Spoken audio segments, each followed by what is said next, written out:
World Naked Gardening Day is an annual international event generally celebrated on the first Saturday of May by gardeners and non-gardeners alike.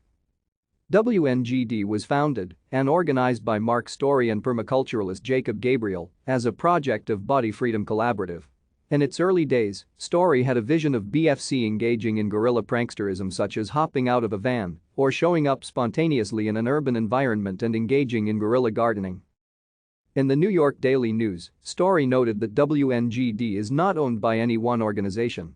No particular organization owns World Naked Gardening Day, Story said, and it's not actually one large gathering of horticulturists in Seattle who strip down and shear some shrubs together.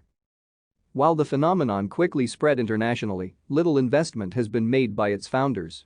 Story said he and Johnson haven't spent any money or gone to any great lengths to promote World Naked Gardening Day since they initiated it. Thank you for watching.